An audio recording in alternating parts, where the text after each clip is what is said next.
नमस्कार दोस्तों, मैं हूं राजेश पटियाल और आपका वेलकम है द आर्ट टॉक में। दोस्तों, समुद्र की गहराइयों में जहां सूरज की रोशनी भी नहीं पहुंच पाती, वहां भारत का एक ऐसा महाशक्तिशाली हथियार छिपा है जिससे दुनिया के बड़े बड़े देश खौफ खाते हैं। और अब बाजी पूरी तरह पलट चुकी है। अक्टूबर 2024 में विशाखापट्टनम के सीक्रेट शिप बिल्डिंग सेंटर में एक ऐसी खबर आई जिसने वॉशिंगटन से लेकर बीजिंग तक पूरी दुनिया के मिलिट्री सर्कल्स में खलबली मचा दी। भारत ने चुपके से अपनी चौथी न्यूक्लियर सबमरीन आईएनएस अरिसूदन को लॉन्च कर दिया था। और आज की सबसे बड़ी ब्रेकिंग न्यूज यह है कि यह अंडर वाटर मॉन्स्टर अपने एडवांस सी ट्रायल्स के बिल्कुल आखिरी फेज में है। साल 2026 के अंत तक इसके सारे ट्रायल्स खत्म हो जाएंगे और 2027 की शुरुआत के होते होते यह भारतीय नौसेना में ऑफिशियली शामिल यानी कमीशन कर दी जाएगी। इसका सीधा सा मतलब जानते हैं क्या है? इसका मतलब है कि भारत ने समुद्र के अंदर अपनी पहली स्वदेशी न्यूक्लियर सबमरीन फ्लीट यानी अरिहंत क्लास के पहले राउंड को पूरी तरह कंप्लीट कर लिया है। अब समुद्र के नीचे भारत की जवाबी हमला करने की ताकत, जिसे डिफेंस की भाषा में एट सी सेकेंड स्ट्राइक कैपेबिलिटी कहते हैं, इतनी खतरनाक हो चुकी है कि कोई भी दुश्मन भारत पर हमला करने से पहले 2 बार सोचेगा। लेकिन दोस्तों, यह मुकाम भारत को रातों रात नहीं मिला है। इसके पीछे छिपी है पूरे 50 सालों की वो कहानी जो त्याग, सीक्रेसी और कमाल की इंजीनियरिंग की मिसाल है। इस कहानी की शुरुआत होती है साल 1974 में, जब भारत ने अपना पहला शांतिपूर्ण परमाणु परीक्षण यानी स्माइलिंग बुद्धा किया था। उस वक्त हमारे देश के लीडर्स को समझ आ गया था कि अगर कल को कोई बड़ी जंग होती है तो जमीन पर मौजूद हमारे मिसाइल ठिकाने और एयरबेस दुश्मन के पहले हमले में तबाह हो सकते हैं। इसलिए हमें एक ऐसा हथियार चाहिए था जो समुद्र की गहराइयों में छिपकर दुश्मन के वार का इंतजार कर सके और फिर पलटवार कर सके। इसी सोच के साथ 1970 के दशक के बीच में शुरू हुआ भारत का सबसे secret mission the advance technology vessel project, जिसे हम ATV प्रोजेक्ट कहते हैं। इसमें इंडियन नेवी, DRDO और BRC के वैज्ञानिकों ने दिन रात एक कर दिया। शुरुआत में भारत के पास न्यूक्लियर सबमरीन चलाने का कोई तजुर्बा नहीं था, इसलिए 1988 में भारत ने सोवियत संघ से एक न्यूक्लियर अटैक सबमरीन 3 साल के लिए लीज पर ली, जिसका नाम रखा गया INS चक्रा। यहाँ हमारे नौसैनिकों ने पहली बार परमाणु रिएक्टर को समुद्र के अंदर कंट्रोल करना सीखा। फिर आया साल 1998, जब पोखरण टेस्ट के बाद भारत ने दुनिया के सामने अपनी no first use nuclear doctrine रखी। इसका मतलब था कि भारत कभी किसी देश पर पहले परमाणु हमला नहीं करेगा, लेकिन अगर किसी ने हम पर गलती से भी वार किया तो हम उसे छोड़ेंगे नहीं। इसी पलटवार को मुमकिन बनाने के लिए इस प्रोजेक्ट का डिजाइन बदला गया और यह एक SSBN यानी बैलिस्टिक मिसाइल ले जाने वाली सबमरीन बन गई। वैज्ञानिकों के सामने सबसे बड़ी चुनौती थी एक परमाणु रिएक्टर को इतना छोटा करना कि वो सबमरीन के कंजेस्टेड हल के अंदर आसानी से फिट हो सके। सालों की माथापच्ची के बाद BRC ने कल्पकम में 83 मेगावाट का प्रेशराइज्ड लाइट वाटर रिएक्टर तैयार किया और भारत की private company Larsen and turbo ने इसके हैवी हल सेक्शन को तैयार किया। और फिर आया वो ऐतिहासिक दिन 26 जुलाई 2009, जब तत्कालीन प्रधानमंत्री डॉक्टर मनमोहन सिंह ने भारत की पहली स्वदेशी न्यूक्लियर सबमरीन को लॉन्च किया, जिसका नाम था INS अरिहंत यानी दुश्मनों का नाश करने वाला। साल 2016 में यह नेवी में शामिल हुई और भारत दुनिया का छठा ऐसा देश बन गया जिसके पास अपनी खुद की न्यूक्लियर सबमरीन थी। अब यहाँ पर गेम को थोड़ा ध्यान से समझिए। अरिहंत सिर्फ एक शुरुआत थी, एक टेस्ट रन थी, लेकिन भारत को एक ऐसी पूरी फ्लीट चाहिए थी जो दुश्मन को हमेशा डरा कर रख सके। इसलिए इस फ्लीट को लगातार अपग्रेड किया गया। अरिहंत के बाद आई उसकी सिस्टर सबमरीन INS अरिघात, जिसे अगस्त 2024 में नेवी में शामिल किया गया। अरिघात में ज़्यादा बेहतर सोनार सिस्टम और एडवांस्ड साइलेंसिंग टेक्नोलॉजी थी, जिससे यह समुद्र में और भी ज़्यादा साइलेंट हो गई। लेकिन असली गेम चेंजर साबित हुई तीसरी और चौथी सबमरीन। अप्रैल 2026 में कमीशन हुई INS अर्धिमान और अब सी ट्रायल कर रही हमारी INS अरिसूदन। ये दोनों आम सबमरीन नहीं हैं, ये स्ट्रेच वेरिएंट्स है, यानी इनका साइज पहले 2 सबमरीन्स के मुकाबले काफ़ी लंबा है। भारत के इंजीनियर्स ने इस एक्स्ट्रा स्पेस का इस्तेमाल करके वर्टिकल लॉन्च सिस्टम यानी VLS को दुगना करने के लिए किया, जहां पहली 2 सबमरीन में सिर्फ 4 सेल्स थे, वहीं अर्धिमन और अरिसुदन में 8 वर्टिकल मिसाइल सेल्स दिए गए हैं। इसका सीधा मतलब है कि ये नई सबमरीन्स अपने साथ डबल न्यूक्लियर फायर पावर लेकर चलती हैं।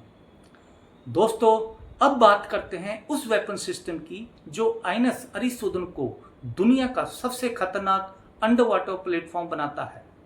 इसके पास 2 तरह के हथियार हैं, स्ट्रेटेजिक और टैक्टिकल। इसके स्ट्रेटेजिक वेपन्स की रीढ़ की हड्डी है भारत की स्वदेशी के series submarine launched ballistic missiles, जिसे हमारे महान साइंटिस्ट और पूर्व राष्ट्रपति डॉक्टर एपीजे अब्दुल कलाम के सम्मान में के नाम दिया गया है। अरिसुदन के इन 8 वर्टिकल लॉन्च सेल्स में 2 तरह के कॉम्बिनेशन फिट किए जा सकते हैं। पहला है भारत का सबसे घातक हथियार K4 इंटरमीडिएट रेंज SLBM। इस मिसाइल की मारक क्षमता 3500 किलोमीटर है और यह 2.5 टन का न्यूक्लियर वॉरहेड ले जा सकती है। अरिसुदन अपने साथ ऐसी 8 मिसाइलें रख सकती है। इसका मतलब है समुद्र के किसी भी कोने में सुरक्षित बैठकर यह मिसाइल पूरे पाकिस्तान और आधे से ज्यादा चीन को निशाना बना सकती है। दूसरा ऑप्शन है K-15 सागरिका मिसाइल्स। यह एक शॉर्ट रेंज मिसाइल है जिसकी रेंज 750 से 1500 किलोमीटर की है। इसके छोटे साइज की वजह से अरिसुदन के एक वर्टिकल सेल में 3 मिसाइलों का क्वाड पैक फिट हो जाता है, यानी अरिसुदन अपने साथ कुल 24 K-15 न्यूक्लियर मिसाइल ले जा सकती है। और इसकी सबसे बड़ी खासियत जानते हैं क्या है? इसका कोल्ड लॉन्च मैकेनिज्म। जब अरिसुदन समंदर के 50 मीटर नीचे छिपी होती है, तब गैस बूस्टर की मदद से मिसाइल को पानी के बाहर उछाला जाता है। मिसाइल का रॉकेट इंजन तब स्टार्ट नहीं होता जब तक वो पानी की सतह को चीर कर बाहर ना आ जाए। इससे दुश्मन को कभी भनक नहीं लगती कि मिसाइल किस जगह से फायर की गई थी। इसके अलावा क्लोज रेंज डिफेंस के लिए इसके आगे के हिस्से में 533 mm के हैवी वेट टॉर्पेडो ट्यूब दिए गए हैं, जो भारत के स्वदेशी ब्रह्मास्त्र हैवी वेट टॉर्पेडोज को फायर कर सकते हैं। इसके पूरे वेपन सिस्टम को कंट्रोल करता है इसका स्वदेशी कॉम्पैक्ट मैनेजमेंट सिस्टम, जिसे कहते हैं पंच इंद्रिया, जो दुश्मन की सबमरीन को ट्रैक करके एक साथ कई टारगेट्स पर सटीक निशाना लगा सकता है। दोस्तों, लेकिन कहानी सिर्फ अरिहंत क्लास पर खत्म नहीं होती। भारतीय नौसेना भविष्य की जंग की तैयारी आज ही कर रही है और इसी तैयारी का नाम है प्रोजेक्ट 77, जिसे पहले प्रोजेक्ट 75 अल्फा कहा जाता था। यह भारत के इतिहास का सबसे महंगा नेवल प्रोजेक्ट है, जिसकी कुल लागत 1.2 लाख करोड़ रुपए से भी ज्यादा है। इसके तहत भारत 6 स्वदेशी न्यूक्लियर पावर्ड अटैक सबमरीन यानी SSN बना रहा है। अक्टूबर 2024 में सरकार ने इसके पहले 2 सबमरीन के लिए 40,000 करोड़ रुपए का बजट भी क्लियर कर दिया है। अब आप सोच रहे होंगे कि अरिसुदन और प्रोजेक्ट 77 की सबमरीन में क्या फर्क है? बहुत बड़ा फर्क है दोस्तों। अरिसुदन एक SSBN यानी सबमर्सिबल शिप बैलिस्टिक न्यूक्लियर है, जिसका काम है छिपकर परमाणु मिसाइल लॉन्च करना। लेकिन प्रोजेक्ट 77 की सबमरीन SSN यानी सबमर्सिबल शिप न्यूक्लियर है। ये शुद्ध शिकारी है, जिन्हें हंटर किलर्स कहा जाता है। इनका वजन लगभग 10,000 टन होगा और ये समुद्र के अंदर 30 नॉट्स यानी 56 किलोमीटर प्रति घंटे की ज़्यादा की स्पीड से भाग सकेंगे। इन्हें पावर देगा BRC द्वारा बनाया जा रहा एक बेहद शक्तिशाली 200 मेगावाट का न्यूक्लियर रिएक्टर। यह सबमरीन एक अंडर वाटर आर्सेनल शिप होगी। इसके पास कोई न्यूक्लियर बैलिस्टिक मिसाइल नहीं होगी, बल्कि इसके हल में 24 सेल का वर्टिकल लॉन्च सिस्टम होगा। इन सेल से भारत की सबसे खतरनाक BrahMos extended range cruise missile और long range land attack cruise missile दागी जाएंगी। यह सबमरीन इतनी एडवांस होंगी कि यह फ्यूचर की हाइपरसोनिक मिसाइल्स को भी फायर कर सकेगी। इसका काम होगा दुश्मन के वॉरशिप को ढूंढ कर डुबोना और भारत के एयरक्राफ्ट कैरियर्स को सुरक्षा देना। लेकिन दोस्तों, बात सिर्फ मिसाइलों और रिएक्टर की नहीं है। असली खेल है जियोपॉलिटिक्स का, यानी इंटरनेशनल पावर प्ले का। आईएनएस अरिसुदन का समंदर में उतरना और प्रोजेक्ट 77 को हरी झंडी मिलना पूरे इंडो पैसिफिक रीजन के पावर बैलेंस को हमेशा के लिए बदल देगा। आज के समय में चीन की नौसेना दुनिया की सबसे बड़ी नेवी बन चुकी है। चीन के पास 6 एडवांस न्यूक्लियर सबमरीन्स हैं। इतना ही नहीं, चीन के जासूसी जहाज और सबमरीन्स लगातार इंडियन ओशियन में घुसपैठ करने की कोशिश करते हैं, ताकि वो हमारे इलाके पर अपना दबदबा बना सके। ऐसे में भारत की यह नई फ्लीट चीन के लिए एक सीधा स्ट्रेटेजिक चेकमेट है। जब भारत के पास 4 एक्टिव SSBNs की फ्लीट पूरी हो जाएगी तो नेवी एक रोटेशन मेंटेन कर पाएगी। इसका मतलब है कि जब हमारी एक सबमरीन मेंटेनेंस पर होगी और दूसरी ट्रेनिंग पर, तब भी कम से कम 2 न्यूक्लियर हथियारों से लैस सबमरीन हमेशा समुद्र के नीचे पेट्रोलिंग कर रही होंगी। चीन चाहे कितनी भी कोशिश कर ले, वो भारत के इस छुपे हुए शिकारी को कभी ट्रैक नहीं कर पाएगा। और दोस्तों, कहानी यहाँ भी नहीं रुकती।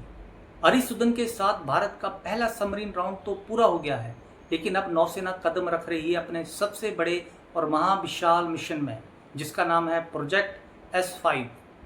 बहुत से लोग कंफ्यूज हो जाते हैं कि क्या प्रोजेक्ट 77 और प्रोजेक्ट S5 एक ही है। तो आपको बता दूं कि ये दोनों बिल्कुल अलग हैं। जहां प्रोजेक्ट 77 समुद्र का तेज तरार शिकारी यानी तलवार है, वहीं प्रोजेक्ट S5 भारत की अगली सबसे बड़ी परमाणु ढाल है। इस महा प्रोजेक्ट के तहत भारतीय नौसेना के लिए कुल 4 nuclear powered ballistic missile submarine यानी SSBNs बनाई जाएंगी।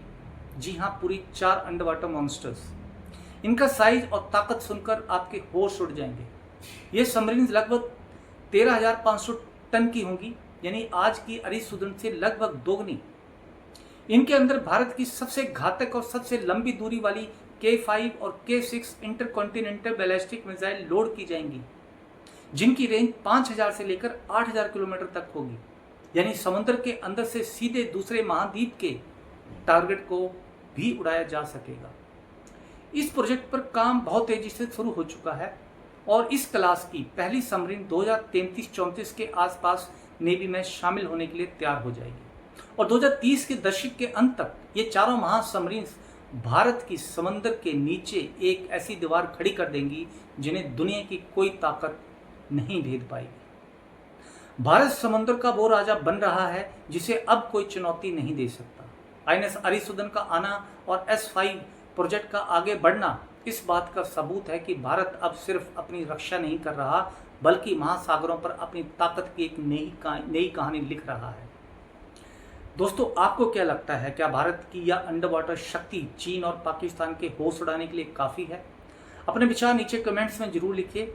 वीडियो अच्छी लगी हो तो इसे लाइक कीजिए, दोस्तों के साथ शेयर कीजिए और डिफेंस जगत की ऐसी ही इन डेप्थ वीडियोज़ के लिए चैनल को सब्सक्राइब करके बेल आइकन दबाना मत भूलिएगा। Thank you very much. जय हिंद।